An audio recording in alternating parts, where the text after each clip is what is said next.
Hello, my friends, and welcome to Tweet Talk TV. My name is Christopher Witecki. I am not your moderator, actually. I'm just coming on to be the to hand off. We are live, actually, from Europe and the United States. Our host, Iwona, is calling in. Hello, Iwona. Welcome. Hello, Christopher. How are you doing? I'm awesome. And you've just relocated and wrapped up an opera. Congratulations to all your changes. Are you feeling Jupiter and Leo? Oh, definitely. Expansion is the word, but expansion in so many areas, it's really a lot at once. But I'm adjusting, I'm settling, so it's getting better. And you? Pretty much the same. There's a lot of changes going on really fast, and I'm settling. It's uncomfortable, but it's towards rainbow brightness, so I'm happy. Okay. But I'm going to let Iwona take over the show here and move forward. So Iwona, do your thing, sweetie, and I'll back out, everyone. So Iwona White. So, hello, Fox, and welcome to Circle of Wisdom again. I'm sorry today it's without picture, but I hope it's fine that you have me on audio. I hope next week will be better. And until then, I'm welcoming Terra Master Christopher OneFeather. Hello, Christopher OneFeather. And it is, yes, another beautiful summer day here as we're entering into Leo time and seeing a lot of positive shifts as we're moving forward. Oh yes, I guess everybody was waiting for this. Yeah, I think to a certain degree, yeah. I think that this advance of the Sun and Jupiter into Leo is going to have a profoundly positive effect. And we're also seeing Mars move out of its ride through Libra. So with that Mars energy shifting into Scorpio, I feel like we're definitely going to see more of a harmony and less of a conflictive energy, because I think everybody for the last month has really been feeling like they were almost at the brink of being overwhelmed. Oh, okay. So how would you describe Mars in Scorpio then? Well, I think Scorpio is very Martian by nature, so Mars is very happy when it lands in Scorpio. And I think that it is going to, Mars is one of the energizers in the heavens, and we will be seeing that Martian influence come up as various things coming up in your personal chart that deal with renewal and energizing, projects or wherever it falls. For me, it's going to be falling in my 6th house. And so I'm expecting to see my health start to really, advance, move forward. So, I think you really have to look at your own chart and figure out where Mars is going to be coming online in Scorpio, and then kind of connect the dots and figure out exactly how that's going to play out. Wonderful. So that means we are definitely moving forward, and that's totally in alignment with the card that we are talking about today. It's the 7th card. It's the card with the number 7 in the big arcana, and it's the Chariot, Master OneFeather. So what can you tell us about the Chariot today? Well, once again, I'm going to take a brief little dalliance with my book here. And from my book, it says, the image of a thundering chariot driven by a warrior, prince, or king is a masculine card that often enters a reading when conflict on the inner or outer realm is imminent. Mobilization then becomes the key theme, and often damage control is necessary. Depending on the surrounding cards, this card can have a real edge to it with its imagery of swords, armament, and movement. But ultimately, when we're able to bring dispatriot forces together, when the unbridled elements within our thinking are finally tamed and given direction, the result is forward motion, and the outcome is a conquest of the untamed regions of ourselves. So basically, it's a card that calls us to mobilize, to arrive at that point where we're willing to take on the challenges that have arrived in our life and really work on resolving them as, in as immediate way as we can, given the circumstances, given the resources, that sort of thing. Wonderful. So, but it's not only a harmonious and only positive card. It can mean that we have to tame the forces in ourselves. It's symbolized by the three different, I think on this picture that you just showed, it was a sphinx, no? Three different sphinx that the driver in the seat is trying to handle. Yeah, and Mars is it is a card that in the deck that I use, which is the Robin Wood deck, is symbolized by horses rather than the Sphinx. But again, the salient point here is that we've got one that is black, one that is white. And with the angle of the head of the two horses, one wants to move off to the left, the other wants to move off to the right. Exactly. So, yeah, once again, we had that idea of the yin and yang, and working on trying to balance out those two elements. Excellent.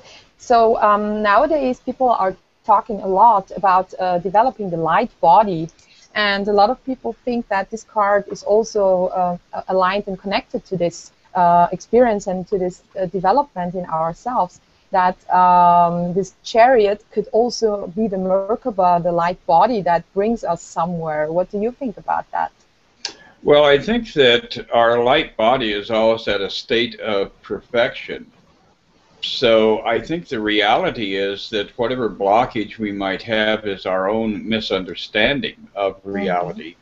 And so we're really being challenged not to fix something that is broken, but to resolve the misunderstandings that that we might be carrying through life, and thereby be able to arrive at a point where we better understand our own inherent perfection. So you mean that we don't have to become something because we already are something perfect, and we have to recognize that. Okay. Absolutely. So if a card appears in a read, if the card appears in a reading, so would you say that this means that there will be a strong forward motion in the life of the person that you're reading that moment? Yeah, it definitely is an indicator. I mean, you know, we do readings that are on so many different strata. Some people come and they're looking just for mundane information. Other people come and they're looking for answers. Other people come and they're looking for spiritual enlightenment. And so, but whenever Mars or whenever the chariot shows up in a reading, it does have that suggestion of taking action, no longer waiting and holding back. It's time to initiate. So it's wonderful that we are starting our shows again with this card, that so many planets, change their position. No, it's very interesting. Yeah, I think that once again, you know, we see how there are no mistakes in the universe, and everything is synchronistically interactive. And if you feel like you're not experiencing synchronicity, it just means that you're not looking into all the different regions of your life where synchronicity could be occurring. Because I think that it is going on. It's an ongoing process. But it's just where you're putting your attention is where we're seeing specific things, you know, unfold. So I must say, Master OneFeather, today I had the most crazy synchronistic thing happening in my life ever. So maybe I just tell you the story very, very short, very briefly. In short, a person from Canada that I know, that I didn't talk to since March.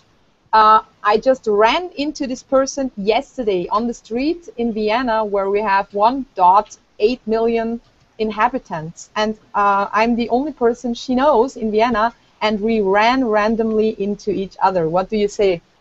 What do you think about that? I think that's brilliant, and I think it also shows that you're moving into a new cycle. So people from the past are coming back, and you're kind of like in that mode of updating people. Yeah, If but that makes sense. She was a was soul incredible. gardener, wasn't she? Was a soul gardener, right? Yes, exactly. Okay, woohoo! I love it. Yes. Soul gardeners are meeting all over the world right now, and it's very exciting. That's It was just amazing, isn't it? incredible. Soul gardeners Yeah, find each other. Yeah, go ahead. Sorry to it's interrupt. really amazing. We both couldn't believe it because it was so random and it's such an incredible moment, and we both were totally astonished and speechless. Wow. And I know who you saw. She's got a beautiful light. Yeah, you can see her Yeah. across the room. Yeah, 2 lights. So exciting. Sorry to interrupt, but I was Yeah. excited for you guys. Yeah. Thank you so much. No, So- Master OneFeather. So what do you think? Should we maybe pull our first card today for the season, for the Leo season, maybe? What do you think? Yeah, that sounds like it would be very appropriate for today's energies. And that's assuming I can get the cards to activate here. And interestingly enough, we have got actually one of my favorite cards. So it's number 21 in the major arcana. It is the last judgment. Mm. And it has a very strong Leo kind of presence. It's, you know, the phoenix arising from its own ashes. So I think that we're moving into a period of regeneration and rebirth. And you know, a lot of times with Leo season, we kind of come into that process of reconnecting with the things that are dearest to our heart. And, you know, because Leo is all about the heart. It's, you know, the sun. The sun, of course, is the heart of the zodiac. It's the life giver, the energy bearer. And the heart in the human physiology is, you know, the most important muscle. It's making everything else work. Exactly. So, Master OneFeather, there are also voices that say that Jupiter in Leo could also have the effect that some egos are inflated too much. What do you think about that? Well, I think the ego is always going to try to advance its own interests, I guess you could say. So, you know, I mean, the whole journey really is learning how to tame the ego. Well, first, how to, you know, identify the ego, because we're so immersed in it that we really very rarely have a clear sense of being able to disconnect. So we've got that as the first process, and then the rest of the journey is taming the ego and arriving at that point where we can consciously step out of the realm of the ego and become fully empowered as a spiritual being, take on our true spiritual identity. So do you think Leo season is a good time for that, for doing that? Well, I think it's definitely a good time for connecting with your heart and living in your heart. And I think that this is when you recognize this as a season when you'll recognize the importance of friends, family, children, people that are dear to you, people that are not dear to you, but you see the beauty, you see the divinity in the people that you are surrounded by. And so that's why Leo is a period when we frequently see you know, families or individuals who have been through transformative times and challenging times, when they are able to get back together, because the Leo vibration is definitely one of open-heartedness, forgiveness, and acceptance. Wonderful. So it sounds like a very beautiful season and very harmonious, nice, and heartful times lie ahead of us. So I think all of us are looking forward to this. Absolutely, and you know, and it's all up to you. I mean, the sun can be in any sign and be radiating that sign very intensely, but your response to it is the key element. And if you're really looking to embrace the people who are important to you in your life and reconnect with that capacity to love and be loved, this is definitely the time when you can mobilize on those themes. Absolutely. So thank you, Master OneFeather. This was very good and fascinating information about the Leo season and also about the Chariot, the number 7 card in the Big Arcana. And you can learn about every tarot card in the Major Arcana by purchasing and downloading Master OneFeather's ebook as well. It's called the Metaphysical Tarot Workbook, and it's available at soulmark.me. And there you can also find links to his book and the ability to purchase a private reading with Christopher OneFeather over Skype as well. So I would say, Master OneFeather, that we proceed to the mini readings, because I see that we have a lot of people already waiting for your insights. And the first person that would like to pull your card for her is Wendy Mason. She's a Virgo, and she would love a general card. Okay. For Wendy right now, the big theme is the 7 of Cups, which is that process of sorting out things that are relevant to you in your life. This is a card of arriving at a point where you have crystal clarity on what it is and the order of what it is that you want to accomplish in your life. Within the image, we have a person, they're looking kind of dreamily at lots of different opportunities, lots of different possibilities. And the card is saying, okay, you've got to narrow the focus. You've got to make the decision as to what your priority list looks like. And then you've got to proceed by approaching each individual idea or theme or desire in your life in a focused fashion. You can't just continue to float all over the zodiac here. You really have to say, I want this or I don't want that. So it's a question of choice for Wendy here. Absolutely, yes. So I think that's also very much a Chariot topic here with this card as well. Well, yeah, there's definitely the implication of commitment and advancing. So, you know, the charioteer is very determined, and the daydreamer, you know, has to arrive at that point where they are determined and they begin to mobilize. Very good. Master OneFeather, I would also like to mention that we will have a new moon in Leo coming up very soon. Is that also a good time to make choices and to begin anew? Absolutely. You know, the moon will be renewing itself in Leo on the 26th, if I remember right, which is 3 days away. It's currently in Gemini, and so it's probably going to be actually more like 4 days away. But you know, it'll move through the sign of Cancer, where the old cycle disintegrates. And during that period of disintegration, you really want to consolidate your energy, your focus, and just be in a space of release and allowance. And then you initiate the new things that you want to do in your life as the moon has renewed itself. So I would say Sunday, Monday, and Tuesday is really a good time to put a lot of attention on creating a game plan, setting out with, you know, a sense of where you want to go and what you want to do. So that really is the time to begin to, you know, take action after you've thought things out. Wow, that sounds very, very good. I have to mention here, Master OneFeather, that on Sunday I'm flying to England, and I'm having a long planned and long wished for trip to Glastonbury, where the whole Avalon thing rolled out. So that will be very, very exciting for me, and it's funny that it aligns with the new moon in Leo.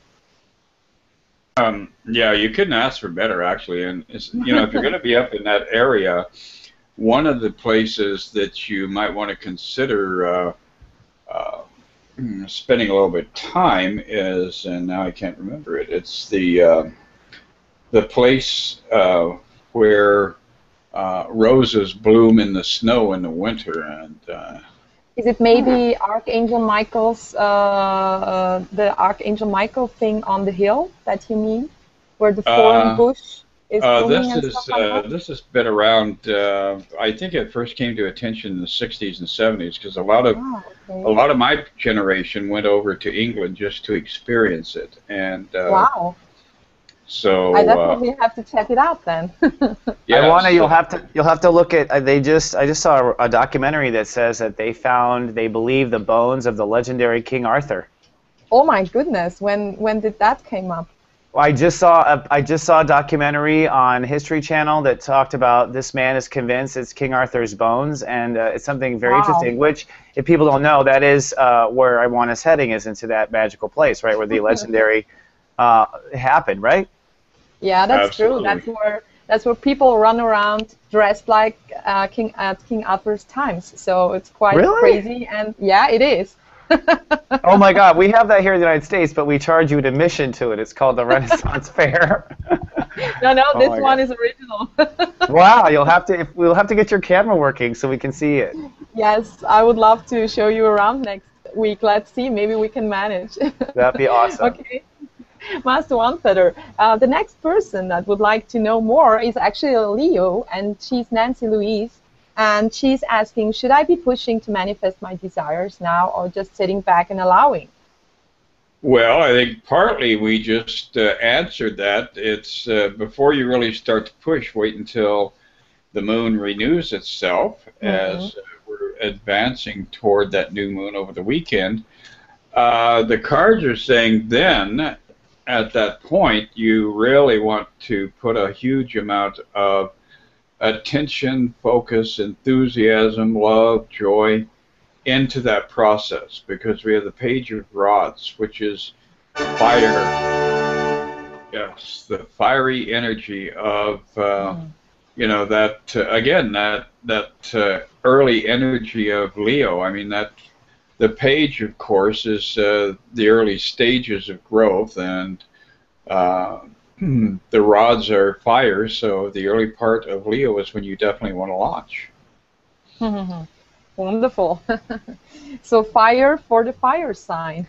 Exactly. Wonderful. The next person we have here, and now we have a fellow Gemini friend of mine. It's Nadia Pfeiffer, and she would like a general card. Okie dokie. For Nadia, well, it seems like everything is coming up very synchronistically interactive here.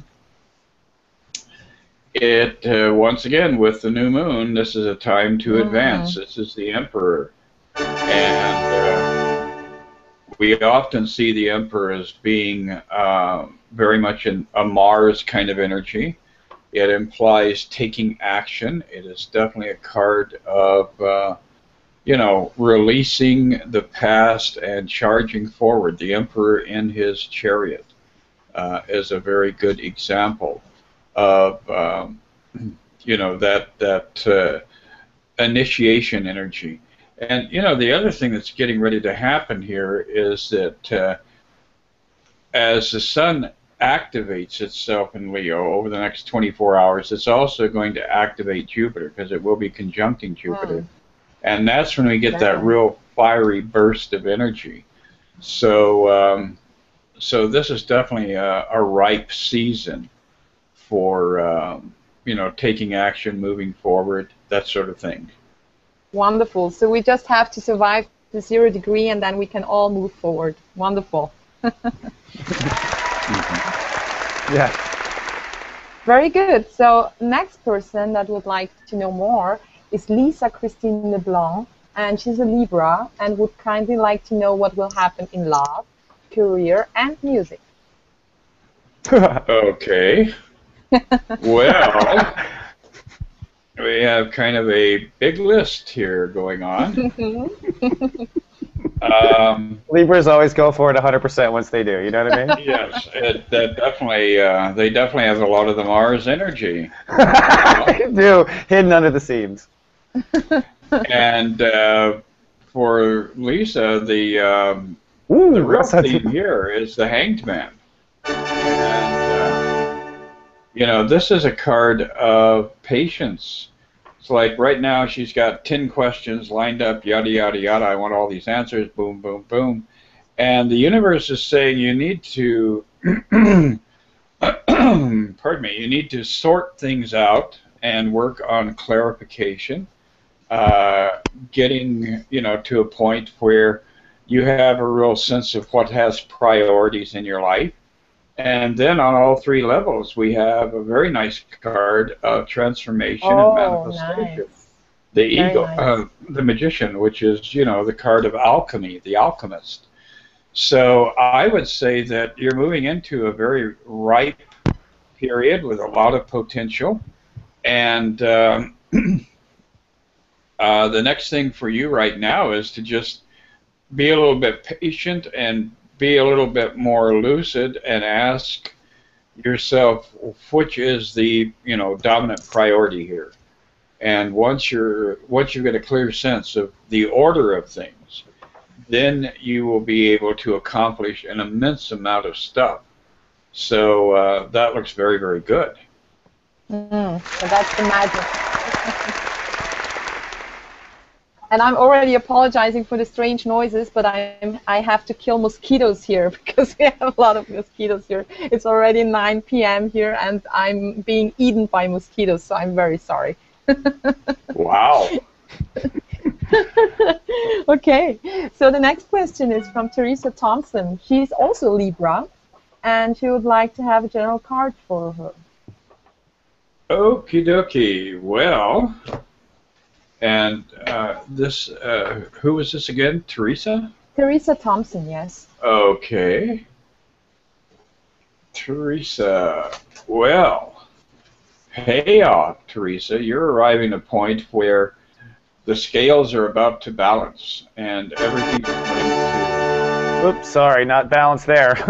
Well, but it is a very enthusiastic reception to the card, and I would say that is a very good one because it shows arriving at a point where a lot of the effort that you've been putting into various elements in your life are going to start paying off. So again, a very optimistic kind of energy around this card. And I think you're going to see the beginnings of that coming in the first of next week, where the rewards are starting to show up for everything that you've been doing. Very good. That's a very good card. Yeah. And Iwona, I'm going to take a fast break here and mention that the place I was trying to remember was Findhorn. Findhorn, and Findhorn is in Scotland. And while you're there, this would be a very good time to at least walk through the gardens there and experience it. Oh, excellent. I'll try to do my best and get there. And then I'll tell you what I saw. And that's where roses grow in the winter, Master OneFeather? Yeah, that was the thing that caught everybody's attention way back there, was that they had roses that were blooming in January, and everything around it was frozen. Yeah, because it's up by the North Sea up there in Scotland. Yeah. It's not warm there. I can tell you, I was there already. And now they have an eco village, and they have a worldwide network, and there are people who talked about angels and angels calling in. I was just gonna say, there's your angel now, Master One. Yeah, that's one of my regulars. But at any rate, the angels and the fairies. Yes. They were identifying the fairies and also the leprechauns. No, aren't there a lot of leprechauns there? Yeah. Leprechauns. That's cute. Yeah. Are there really leprechauns? We'll have to talk about that. Yeah, I know some people that are really talking with them. So I guess they really exist. So. Funny, but it does. Well, yeah, it's all nature spirits, and I think nature spirits, they appear to us in ways that seem comfortable to us, in ways that we can relate to. Such as a breakfast cereal. Well, Lucky Charms are not a bad thing. I know. You have Count Chocula, celebrating the vampire side of our personality. So yeah, exactly. Hey, and I was wondering if you would pull a card for me. Do you mind if I butt in, Iwona, for a second? Yeah, it's okay. I was just curious. This came to me out of nowhere, so I thought I'd ask now while I was on camera and interrupting. Well, Christopher, for you, you know, the stars shine bright, and they'll come Aw. out at night deep in the heart of Texas. That's right. For you, it's seven of rods. A few minor things that you have to step above. It's not a matter of confrontation. This is not a time for you to have that head-on collision with things. It's learning how to take that higher step, to step above, and that gives you supremacy. And that's really, you know, the big focus in the illustration here is that this person is high enough above the conflict so that they can easily master any chaos that might be headed in their direction. And, you know, also within this, we've got another 7 here, just like the Chariot. So, Interesting. Yeah, you're mobilizing, you're getting ready to move forward. And the big thing is don't get distracted by any kind of, conflictive energy that comes up that tries to seduce you into spending time and energy with it headbutting. That is so funny. Yeah, I agree. You have any advice on that? I mean, for the most part, I'm feeling the Chariot, and when you were talking about the Chariot and the two sides of dark evil or whatever, to me that's it. It's like we can waste time going down these old paths, or we can move forward this way. But do you have any, when the old ego is barking and you're trying to put it down, any advice, Master OneFeather, how to make that old dog stop doing old tricks?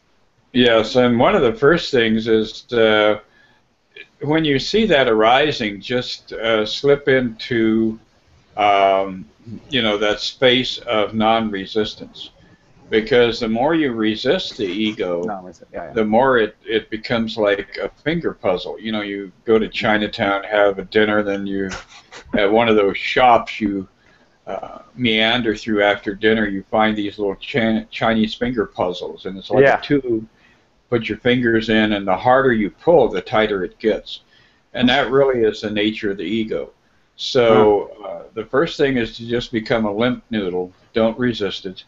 And the next thing is to embrace it with love. When it comes up with, all of this nasty, ugly stuff, just replace that with, but I am filled with love, and my ego responds to love. And, just see yourself being able to penetrate that illusion with the active power of love.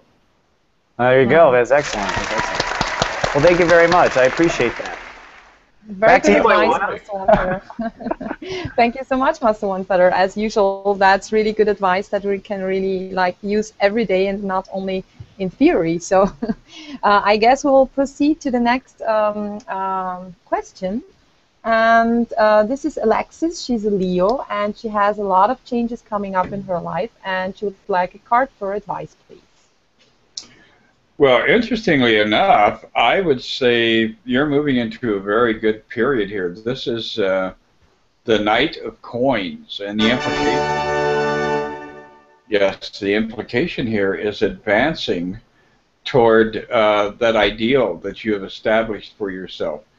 I would say financial increase is definitely on the way, and getting some of the material concerns resolved, getting things lined up so you can, in fact, move forward with all the other elements in your life with the funding and the resources to work with. So that's what Leo time is going to show up for you as, is a period of financial growth and a period of being able to determine what is important in your life, and discarding the things that are merely distracting. Very good. So then we have Jessica Lynn Grasso, and she's a Pisces, and she wants a card pulled for her social anxiety. Will I ever overcome it? She's asking. Yes, and Jessica, for you, I would say is very optimistic. This is a Ten of Swords. And that's arriving at that place where the old beliefs, the old life is over, and a new dawn begins to arrive. And I think a part of this is, self-acceptance. You're uncomfortable in the surroundings of others because you're uncomfortable around yourself. You feel that you're not being true to yourself. So I think that you're, over the next year or two, you're definitely going to be stepping out a lot of this discomfort and frustration. And I think the way it's going to be coming through is in that process of self-love and self-acceptance. Very nice. And before we go on to the next question, I would like to read a feedback, Master OneFeather. It's from Wendy Mason. She had the first card pulled today. And she says, wow, yay, I've been letting go of so much. And yes, that's right on. Sort of like filtering. That is so validating, exactly what I'm doing right now. So thank you, Master OneFeather, for this validation again. Absolutely, and I appreciate the validation. That's, you know, Wendy, you're right on track, so keep moving. Good. So then we have Kay Bergeau, and she would like, again, a general card, please. Okay, for Kay, we have, interestingly enough, we're getting a lot of sevens today. We've got the Seven of Swords.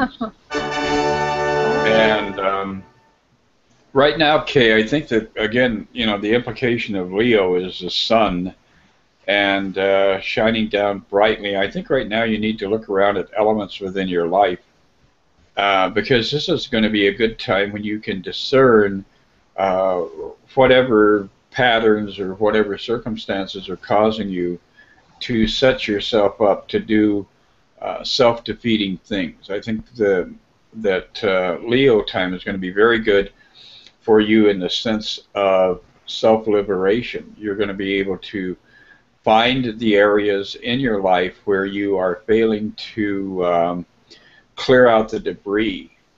And I would imagine that by, you know, the end of August, you're going to really feel like you're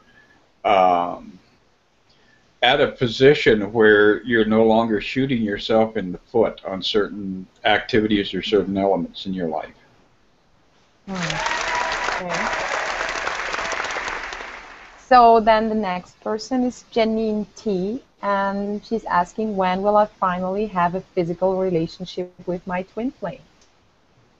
Well, interestingly enough, it seems like it is very imminent. We have the Six of Rods, victory.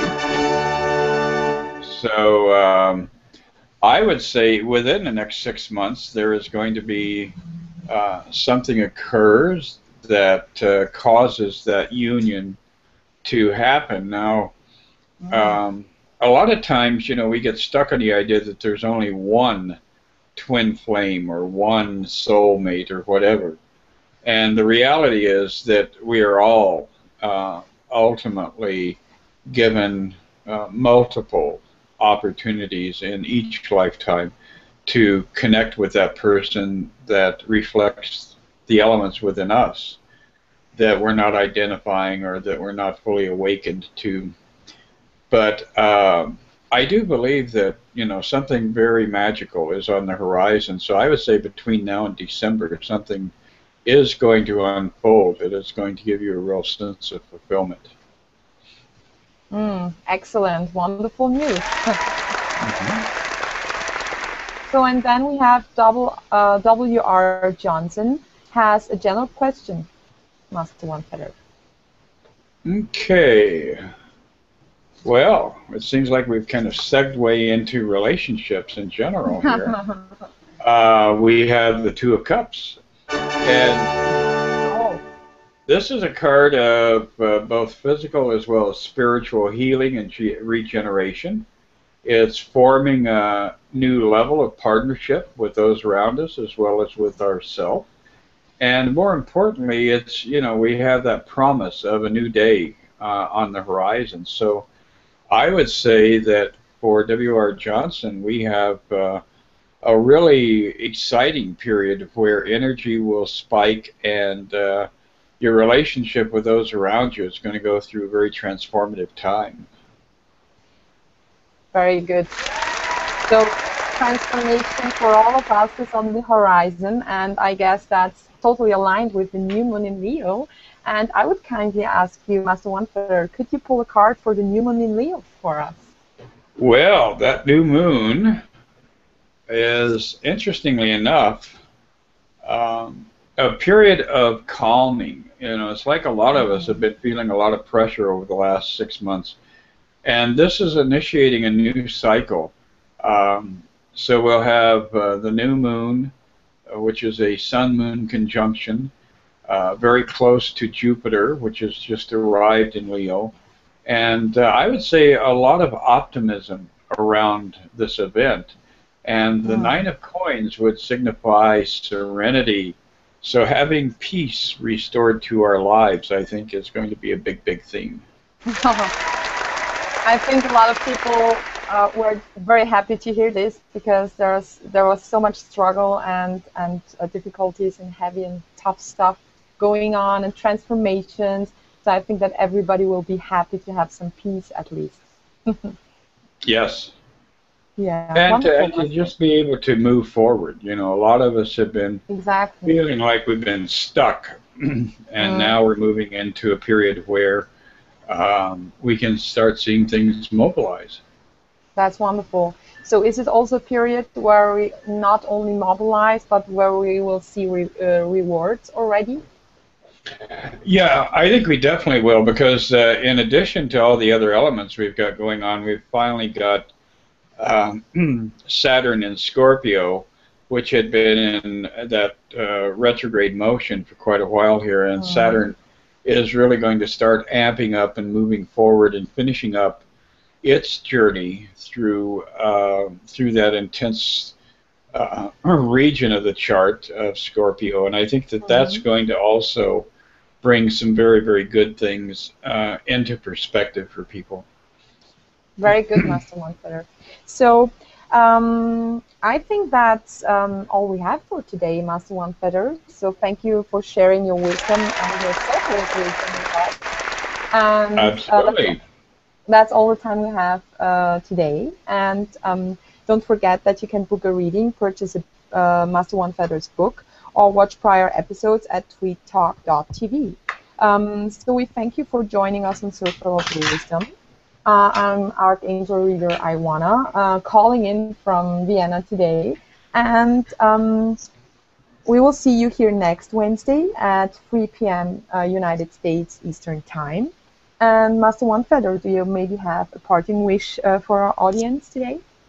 Absolutely. I think, you know, I was just down in Arizona for a week, and being down in that region, we always identify Arizona with a desert, and yet that was a region that was remarkably lush and filled with life and filled with growth.